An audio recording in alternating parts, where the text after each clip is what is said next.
Buenas tardes, hoy les presentaremos un mini documental sobre el virreinato de la Nueva España, abarcando desde su conquista hasta las causas y consecuencias de su caída. Durante los siglos XV y XVI en Europa dominaba la corriente renacentista, donde habían artistas de gran renombre. Comenzaron con un movimiento que sostenía que el ser humano era el centro de todo. Gracias a ello, mucha gente comenzó a preguntarse si la Tierra realmente era plana, una gran duda, por la cual se realizaron diversos viajes que contribuyeron con la explicación de este tema y permitieron el descubrimiento de nuevos territorios. Ya teniendo el contexto, dos países europeos que fueron España y Portugal pugnaron por el dominio del mar y trataron de descubrir el territorio dominado como las Indias. En este aspecto, España contó con la aportación del navegante de origen genovés Cristóbal Colón, quien, al parecer, tenía la idea de que la Tierra no era plana, más bien era redonda, por lo cual trazó el objetivo de llegar hasta las costas orientales de Asia. Para lograr su objetivo, pide ayuda a los reyes de España, a Fernando de Aragón e Isabel de Castilla, quienes después de pensarlo deciden firmar el documento conocido como las Capitulaciones de Santa Fe, en el que ellos brindarían su apoyo a Cristóbal Colón en su nueva aventura. Es así como el 3 de agosto de 1492 parten del puerto de Palos con las tres embarcaciones brindadas por los reyes de España, a las que Colón bautizaría como la Pinta, la Niña y la Santa María, a la que él iba a bordo. Colón realizaría 4 viajes con esta aportación. Su primer viaje de 1492 a 1493, su segundo viaje de 1493 a 1496, su tercer viaje de 1496 a 1500 y el cuarto de 1502 a 1504. Durante un tiempo hubo un proceso en el que Francisco Hernández de Córdoba, Juan de Grijalva, Diego Velázquez Cuellar y Hernán Cortés de Pizarro fueron los que realizaron diversos viajes antes de conocido para la conquista de Tenochtitlán. Luego de haber visto todo lo anterior, que era sumamente importante para el tema de la conquista, ya podemos hablar de lleno sobre ella. Hernán Cortés tuvo varios puntos que le facilitaron la conquista a gran medida. Un punto de suma importancia ocurrió en marzo de 1519, cuando la Malinche se unió a la expedición de Hernán Cortés, luego de haber sido integrada por el señor Potochán, junto con otras 20 esclavas, siendo de gran ayuda a Cortés no solo como traductora, sino también ayuda a Cortés a entender la complicada política del Valle de México. Otro de los puntos realmente claves, por no decir el más, ocurrió en agosto de 1519, cuando Cortés logró la alianza con los nativos de Tlaxcala. Para agosto, Cortés y sus hombres se dirigían a la gran ciudad de Tenochtitlán, la capital del poderoso imperio mexica. Sin embargo, tenían que atravesar las tierras de los temidos guerreros tlaxcaltecas. Los tlaxcaltecas representaban uno de los últimos estados libres de México y detestaban a los mexicas. Tras la llegada de los españoles, ocurrieron 3 semanas de duras peleas. Luego de estas, se logró la paz, ya que encontraron un acuerdo mutuo para acabar con los mexicas. Tras la llegada de Hernán Cortés a Veracruz, ordenó la fundación de una ciudad en ese lugar con el nombre de Villarrica. Al estar en Veracruz, llegó un grupo de indígenas que fueron traducidos para Hernán Cortés, diciéndole que el cacique gordo de Campoala lo invitaba a visitarlo. Ya cuando hablaban, él se quejó con Cortés de los pagos y tributos que realizaban a los aztecas y pidió su ayuda para acabar con ellos. De esa manera, los totonacas son los primeros en unirse a Hernán Cortés, quien ya estaba pensando en dirigirse a Tenochtitlán y conquistarla. En el camino se encontraron con los tlaxcaltecas, quienes después de luchar fueron derrotados por los españoles, lo que los convirtió en un nuevo aliado de Cortés. Eso, y que ya tenían un gran odio hacia los aztecas y vieron la oportunidad perfecta. Un punto de suma importancia ocurrió en marzo de 1519, cuando la Malinche se unió a la expedición de Hernán Cortés, luego de haber sido integrada por el señor Potochán, junto con otras 20 esclavas, siendo de gran ayuda a Cortés no solo como traductora, sino también ayuda a Cortés a entender la complicada política del Valle de México. Otro de los puntos realmente claves, por no decir el más, ocurrió en agosto de 1519, cuando Cortés logró la alianza con los nativos de Tlaxcala. Para agosto, Cortés y sus hombres se dirigían a la gran ciudad de Tenochtitlán, la capital del poderoso imperio mexica. Sin embargo, tenían que atravesar las tierras de los temidos guerreros tlaxcaltecas. Los tlaxcaltecas representaban uno de los últimos estados libres de México y detestaban a los mexicas. Tras la llegada de los españoles, ocurrieron 3 semanas de duras peleas. Luego de estas, se logró la paz, ya que encontraron un acuerdo mutuo para acabar con los mexicas. Tras la llegada de Hernán Cortés a Veracruz, ordenó la fundación de una ciudad en ese lugar con el nombre de Villarrica. Al estar en Veracruz, llegó un grupo de indígenas que fueron traducidos para Hernán Cortés, diciéndole que el cacique gordo de Campoala lo invitaba a visitarlo. Ya cuando hablaban, él se quejó con Cortés de los pagos y tributos que realizaban a los aztecas y pidió su ayuda para acabar con ellos. De esa manera, los totonacas son los primeros en unirse a Hernán Cortés, quien ya estaba pensando en dirigirse a Tenochtitlán y conquistarla. En el camino se encontraron con los tlaxcaltecas, quienes después de luchar fueron derrotados por los españoles, lo que los convirtió en un nuevo aliado de Cortés. Eso y que ya tenían un gran odio hacia los aztecas y vieron la oportunidad perfecta para acabar con ellos. Esta alianza formada por tlaxcaltecas, totonacas del Campo Ala y españoles salen rumbo a Tenochtitlán, llegando a un territorio denominado Cholula en Puebla, lugar considerado fiel a los aztecas. Pero los cholutecas no pusieron resistencia. Sin embargo, al caer la tarde, cuando se lleva a cabo una ceremonia de honor a los dioses, Hernán Cortés ordenó bloquear las salidas, con lo que se inició un acto conocido en la historia como la Matanza de Cholula, en la cual murieron cerca de 3.000 personas entre sacerdotes, guerreros y gente común. Según mencionan algunos textos, este acto duró 3 días con sus respectivas noches. Hay personas que no entienden el motivo que tuvo Cortés para ordenar esa masacre. Algunos consideran que él, al ya acercarse a Tenochtitlán y escuchar la fuerza de los aztecas, quiso mandarles un mensaje de lo que pudiera pasarles si se ponían resistencia a su llegada. Finalmente llegó el día, el 8 de noviembre de 1519. Los españoles hicieron su entrada en la ciudad azteca. Moctezuma II se encargó de recibirnos y la Malinche de ser intérprete. Era un hecho que los aztecas, especialmente Moctezuma, pensaba que era la llegada de los dioses y los descendientes de Quetzalcóatl, por lo que no se hicieron esperar regalos y demás atenciones. En la ciudad de Tenochtitlán se llevaba a cabo una ceremonia en honor a los dioses, a la que Pedro de Alvarado había dado su consentimiento, con la condición de que no se haría sacrificios humanos ni se portaría armas. En la ceremonia acudieron cerca de 600 aztecas de clase alta, sin armas, como se había acordado, pero sí vistiendo llamativos atuendos y adornos, entre los que se encontraban diversas joyas.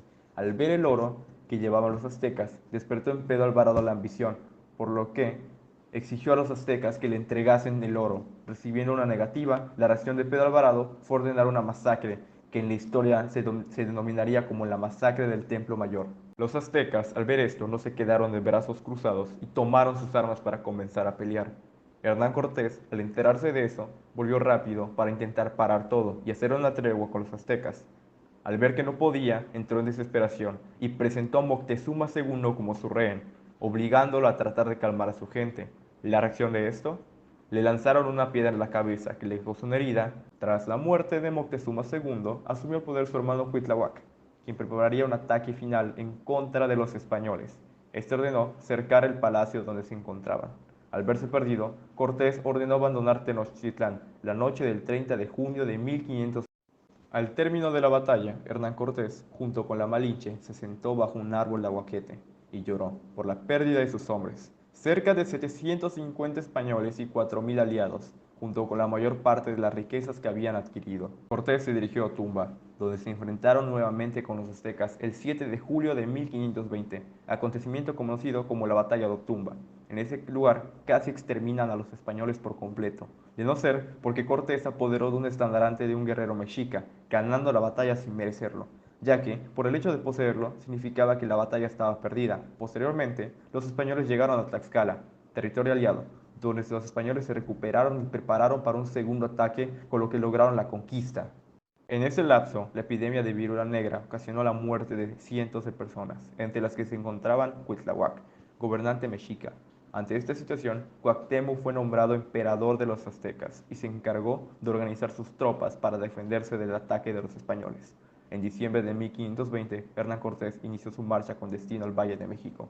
Los españoles y sus aliados indígenas fueron conquistando las poblaciones cercanas a Tenochtitlán. El 30 de mayo de 1521, Cortés, apoyado por los tlaxcaltecas y texcocanos, quienes eran dirigidos por el príncipe de Texcoco, se enfrentaron a Cuauhtémoc, quien defendía los aposentos aztecas. Estos lograron resistir los ataques españoles durante varias semanas. Sin embargo, muchas consecuencias se fueron conjuntando para la derrota de los aztecas. La falta de agua, la viruela y la falta de alimento fueron puntos claves que debilitaron al ejército indígena, quien vio sucumbir su imperio el 13 de agosto de 1521. Tras largos 75 días de sitio, los españoles lograron capturar a Cuauhtémoc, apoderarse de la Ciudad de México, Tenochtitlán y otros territorios aztecas. El penaje se presentó de dos formas.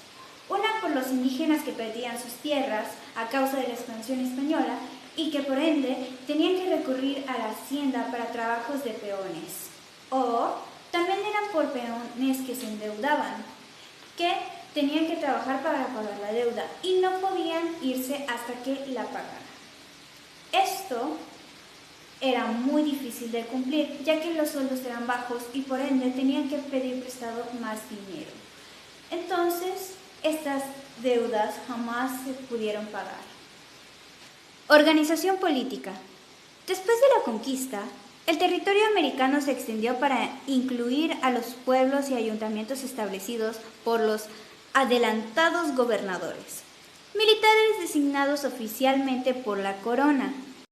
Para controlar mejor, se crearon los virreinatos en la mitad del siglo XVI, en los cuales se destacaban Nueva España 1535, Nueva Castilla o Virreinato del Perú 1543. Un siglo más tarde se crearon dos virreinatos más en Sudamérica, que fueron Nueva Granada 1739 y Río de la Plata 1776. Papel de la Iglesia. La conquista militar de los pueblos indígenas fue completada con la labor de los misioneros, quienes se encargaban de conquistar imponiendo la religión católica. Su labor se orientó, por un lado, a la destrucción de ídolos y códices indígenas, y por otro, conservaron las tradiciones y gramáticas indígenas. Cuando se concluyó la conquista militar de los territorios, Hernán Cortés solicitó al rey que enviara frailes para que vinieran a enseñarles religión a los indígenas, pues uno de los compromisos ante el Papa era que los indígenas de las tierras encontradas debían ser convertidos a la fe cristiana. Muchas gracias por acompañarme a ver cómo se inicia y se desarrolla estas etapas del virreinato a causa de la conquista de México, ¿no? Por Hernán Cortés y todo eso. Y me parece tan interesante toda esta historia de cómo, gracias a todas estas acciones que hicieron estos personajes de la historia, se formó y nuestro querido México, ¿no? Nuestras leyes, nuestras culturas, distintas etnias. Bueno, todo esto me parece muy interesante. Hola, ¿qué tal? Yo soy Carla Ordóñez, muy buenas. Yo voy a estar encargada de presentarles la época colonial. Este periodo también es conocido como virreinato. Inició en el siglo XVI, el 13 de agosto de 1521, por la conquista de Hernán Cortés hacia México. A causa de esto, se fundó lo que bautizaría Juan de Grijalva como Nueva España, a la actual Ciudad de México. Todo esto tendría una duración de 300 años y fue gobernado por el virrey del rey de Nueva España. El virreinato se divide en 3 periodos. Primer periodo se da en el siglo XVI, que es de 1521 a 1600. El segundo periodo se da en el siglo XVII, que es de 1601 a 1700. El tercer periodo se da en el siglo XVIII y es de 1701 a 1800. Esta época fue importante para nuestro país, para que América sea conocida por el mundo, que hasta entonces solo lo conocían los europeos. Organización social. Después de la conquista, un gran número de españoles fueron a la Nueva España motivados por la noticia del descubrimiento de ricas tierras y minas de plata. Pero la mayoría de los españoles eran gente de bajos recursos en España, y al llegar a Nueva España se les otorgaron tierras solo por venir a colonizar. Se volvieron de la más alta sociedad. También se intentó restringir el paso a otras naciones del Viejo Mundo. Solo se permitía el paso a los españoles. A pesar de esto, llegaron a nuestras tierras colonos de diversas nacionalidades, entre ellos franceses, holandeses, belgas y algunos alemanes. Pero ojo, se supone que solo era de manera provisional. Españoles peninsulares. Estos españoles eran provenientes de la península ibérica, donde eran desempleados, soldados sin futuro, eran presidiarios y, por lo general, sin educación y con poca cultura. Su llegada a Nueva España le dio una segunda oportunidad de vida.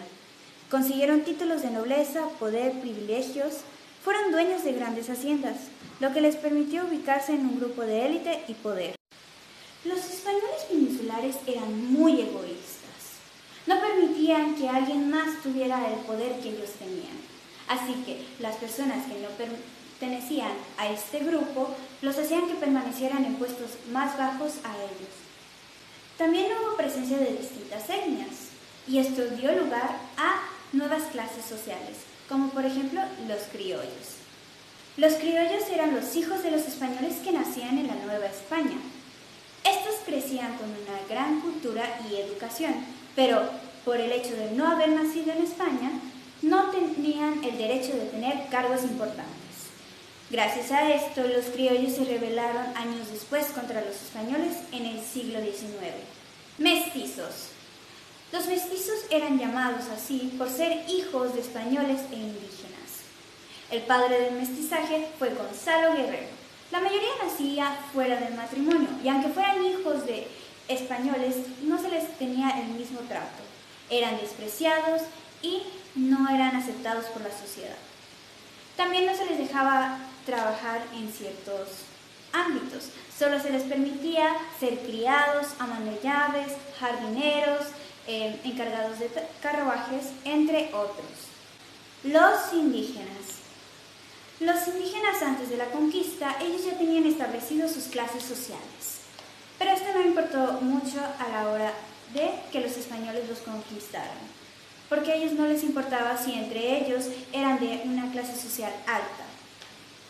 Ellos alcanzaron a matar a la mayoría de los indígenas y los que quedaban los utilizaban para mano de obra en distintos ámbitos donde se necesitaran. Los negros. Estos fueron traídos desde África para poder fortalecer la mano de obra. No fueron muchos, así que, por ende, estos se volvieron la clase social más baja de todas. Organización económica. Durante el tiempo que duró el virreinato de la Nueva España, fue gobernado y controlado por España. El comercio se desarrolló con productos de América llevados a Europa y productos de Europa traídos a América. Entre los productos que se importaron fueron el trigo, los caballos, las vacas y las ovejas. La minería. Esta actividad fue la principal que se explotó en la Nueva España. Las ciudades más dedicadas a ello fueron Guanajuato, Zacatecas, Pachuca y Taxco. El oro y la plata que se sacaba de esto tenía distintos destinos. Uno era para el rey de España, el otro era para una orden religiosa y por último para el propietario de la mina en cuestión. La encomienda. Se le denominó encomienda a la forma en que los españoles explotaron la tierra y el trabajo de los indios.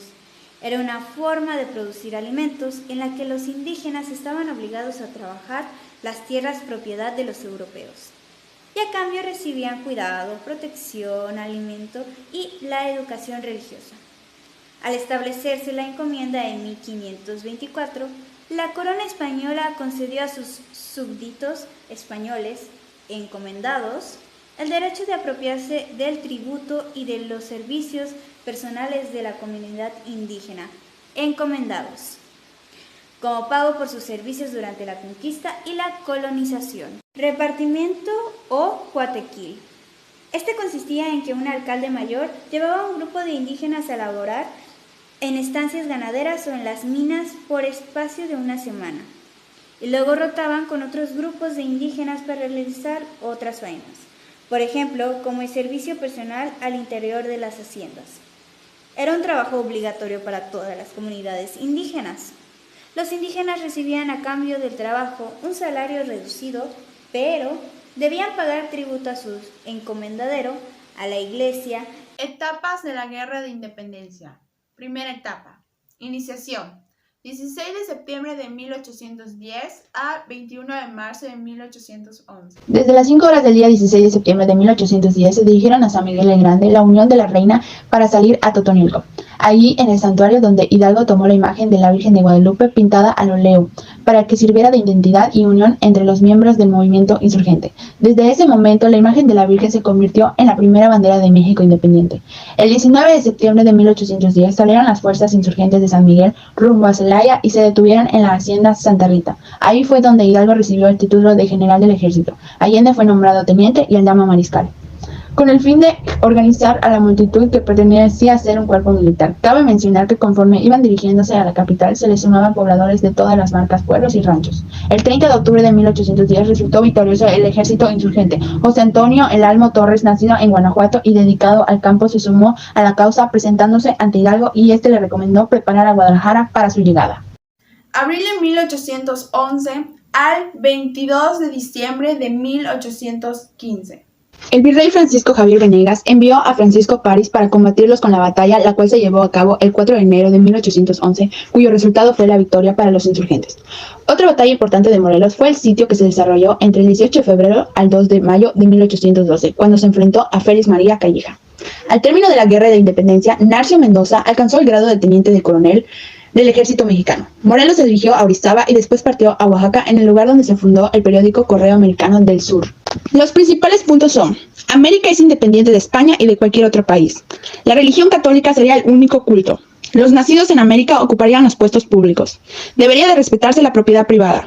El 12 de diciembre, Día de la Virgen de Guadalupe, y el 16 de septiembre, aniversario del Grito de Dolores. Tercera etapa. La muerte de los principales sevillas de la Guerra de Independencia. La muerte de los principales sevillas de la Guerra de Independencia minaron el ánimo de muchos seguidores, por lo que inició la etapa donde los nuevos líderes al occidente mexicano, a quienes se les unió el español Francisco Javier Mina en 1817, luego de haber luchado en España contra la invasión francesa y haber defendido la Constitución de Cádiz.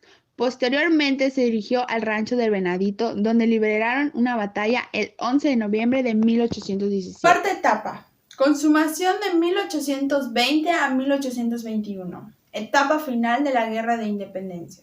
Teniendo principalmente a Vicente Guerrero y Agustín de Iturbide, a pesar de todos los altibajos que trajeron consigo 11 años de lucha, en la parte sur de la capital mexicana peleaban y cultivaban al mismo tiempo, ya que el hambre no estaba ausente de las batallas. Mientras tanto, en España había abolido la Constitución del Cádiz a su regreso al trono, a partir de la Nueva España, a los insurgentes. Las ideas liberales presionaban para jugar de nuevo la Constitución el 7 de marzo de 1820, lo que le vale ser considerado héroe y parte del triunfo de la Guerra de Independencia. Se sostuvieron varias entrevistas y en Acatempan, el 10 de febrero de 1821, acordaron que Guerrero quedaría bajo las órdenes de Iturbide. Este le reconocería su grado, su ejército, sus tierras y celebrarían la paz. Posteriormente se firmaron el Plan de Iguala el 21 de febrero de 1821, donde se acordaba que el nuevo gobierno sería una monarquía y que la religión católica sería la religión oficial. Luego, el 27 de septiembre de 1821, Agustín de Iturbide encabeza el ejército trigante al hacer su entrada a la Ciudad de México. El 28 de septiembre de 1821 se nombra el primer gobierno independiente. Durante 3 siglos, la Nueva España padeció diversos cambios por la mezcla de razas y la dominación española. Muchos de estos cambios fueron dañinos para las mayorías, para el pueblo trabajador, a diferencia de los privilegios que tenían unos cuantos. Algunos sucesos externos empezaron a filtrarse en la Nueva España y en la mente de algunas personas que comenzaron a idear cómo podrían cambiar la situación que se vivía en la sociedad novohispana. La Ilustración es la corriente que concientiza la libertad e igualdad entre hombres. Promueve el progreso de la humanidad de la mano de la ciencia y la tecnología. Propone la idea de que la soberanía recae en manos del pueblo, que el poder debe dividirse y que los ciudadanos tienen libertad política y derechos. En lo político, el despotismo ilustrado se impulsó al absolutismo y tenía los siguientes principios: mejorar condiciones de la vida de los habitantes, mejorar la agricultura, impulsar la industria, explotación de minas, acrecentar el comercio, incrementar el nivel educativo. Las consecuencias de estas ideas fueron la debilidad de la nobleza, del clero y de que el pueblo se convenciera que el Estado tenía la tarea de procurar el bienestar de su pueblo. Declaración de la Independencia de los Estados Unidos de América, de 1776 a 1783. En 1776, las colonias británicas asentadas en América se sacuden el dominio de su rey, creando una nación donde las ideas de la democracia son básicas en su gobierno. El rey inglés Jorge III generó el malestar al crear impuestos de té, la ley del timbre, impuestos a productos como la melaza y el vidrio. Además, se sale de control los descontentos en Boston y se hacen congresos en Filadelfia, donde resulta la idea de la guerra por su independencia, después de la cual Thomas Jefferson presenta la Declaración de la Independencia de los Estados Unidos de América. En 1787 se crea su Carta Magna o Constitución, en la que se sientan las nuevas bases de la nación, una república federal, democrática y representativa con división de poderes. Fue una revolución burguesa que se fue gestando poco a poco, pero que repercutió en todo el mundo. Había malestar por parte de una clase social. La burguesía, que aunque era numerosa, no tenía poder político, ya que éste solo se concentraba en el clero, segundo estado, y la nobleza, primer estado. También existía la molestia por las condiciones precarias que vivía el tercer estado, que era el pueblo. Se hacía necesario acabar con el antiguo régimen de libertades. La revolución inició cuando se reunieron 3 estados generales para tratar de resolver la situación económica, pero al exponer al plano otros problemas, los estados poderosos dan por concluida la reunión. Hasta que el 26 de agosto de 1789 proclaman la Declaración de los Derechos del Hombre y del Ciudadano, que sentó las bases de su Constitución de 1791, donde se defendía un gobierno con monarquía parlamentaria. Posteriormente se creó una nueva Constitución, la de 1793. Así pues, con la Revolución Francesa quedó claro que las ideas de la Ilustración eran aplicables y que la libertad y la igualdad de los hombres eran posibles, y su documento de los derechos de los hombres sería el acicate del sentimiento nacionalista de los criollos en la Nueva España. La Revolución Industrial trajo muchos cambios, ya que se modificaron las relaciones sociales entre los hombres. Económicamente favoreció el libre cambio, es decir, la industria y el comercio tenían la libertad para el establecimiento de sus propias leyes según sus intereses. Socialmente, hay 9 clases sociales. El señor feudal es desplazado por el empresario capitalista. El dueño de los medios de producción, el artesano y el siervo ceden su lugar al obrero. El que alquila o vende su fuerza de trabajo en una empresa o fabrica recibiendo una raquítica remuneración que le permite sobrevivir aunque sea precariamente. Carlos IV, siendo rey de España en 1792, y su esposa María Luisa de Parma favorecen al ministro Manuel Godoy, creando recelo en su hijo Fernando VII hacia Godoy, incluso a su padre. Godoy sostiene una guerra contra Portugal en 1801 y con ello abre de nuevo sus nuevos puertos a Gran Bretaña. En 1808, Godoy y Bonaparte celebran el Tratado del Eylau para facilitar el paso a Francia por España para llegar a Portugal y presionarla para que se les uniera en el bloqueo continental a Gran Bretaña. Con esta intromisión de Francia en la vida de España, esta quedó dividida entre la gente que apoyaba a Francia, por ende apoyaba a Bonaparte, y los que estaban con España y Fernando VII.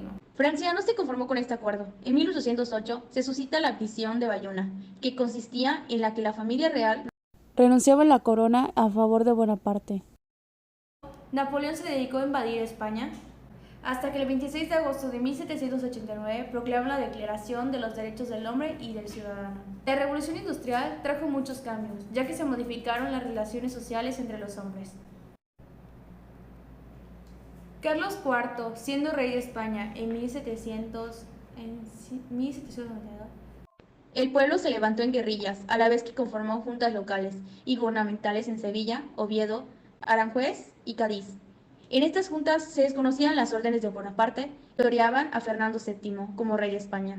En 1812, en Cádiz, se reunieron representantes para elaborar una constitución que fue jurada, pero en 1813, Fernando VII regresó de su encarcelamiento en Francia y retomó el poder desconociendo la situación que se vivía en España. Hola, mi nombre es Jared Hill y voy a hablar sobre las causas internas sobre la guerra de la independencia de la Nueva España. Una de las causas internas es la desigualdad social, ya que cuando los españoles llegan a conquistar América, las injusticias fueron muy abundantes, ya que todo era a raíz de la economía, la sociedad y la política. El negro Yanga fue quien lideró uno de los levantamientos indígenas en 1609 en Veracruz.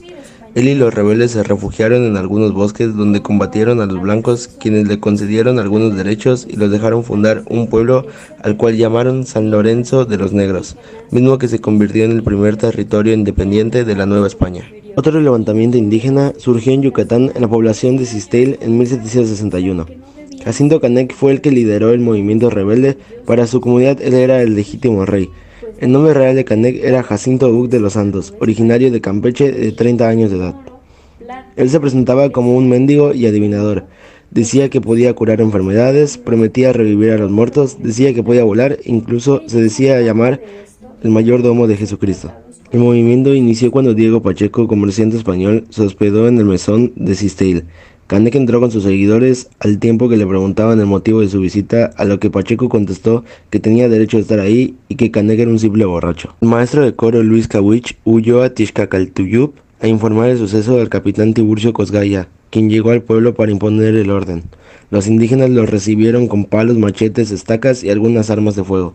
Canek, utilizando una vara como emblema de justicia, repartió cargos para su gobierno. Él asumió funciones oficiales del gobierno español.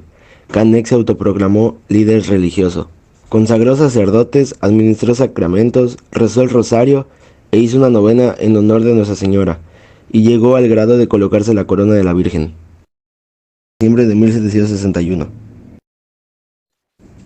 El 11 de diciembre de 1761 se dictó sentencia, condenando a Canek a ser despedazado con tenazas, luego quemado y después sus cenizas serían dispersadas por el viento. De sus seguidores, 8 serían ahorcados y otros decapitados. La sentencia se llevó a cabo el 14 de diciembre de 1761. En el México colonial se construyeron discursos por criollos que criticaban el poder absoluto, así como el poder de la Iglesia y su presencia en la vida de los súbditos de la corona en la Nueva España. La dinastía de Capeto fue la más antigua en Europa. Le sucedieron la dinastía de los Habsburgo a Austria, la cual gobernó entre 1521 a 1700 en España, y posteriormente los Borbón. Cuando el rey Carlos II de Habsburgo falleció en 1700 sin heredero, el primer rey Borbón fue Felipe Anjou o Felipe V.